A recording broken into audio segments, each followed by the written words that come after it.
Урматтуу Ала Бука районунун тургундары жана коноктору, сиздерде 2021 жылдын 14-15 октябрь күндөрү боло турган өз доорунун көрүнүктүү улуу чыган инсаны, мекенибиздин саясий жана мамлекеттик ишмери Төрөгелди Балтагуловдун жаркын элесине арналган 100 жылдык салтанаттуу мааракесине чакырабыз.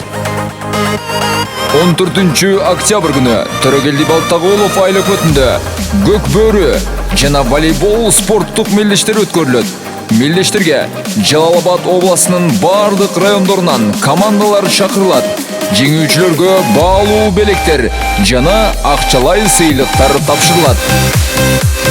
15 октябрь күнү кечки саат 18:00 Ала Бука борбордук стадионунда Төрөгелди Балтагуловдун өмүр жолун чагылдырган, театрлаштырылган сахналык көрүнүштөр жана атактуу ырчылардын катышуусунда чоң гала-концерт болуп өтөт. Андыктан мааракеге келип, көңүл ачып кетиңиздер.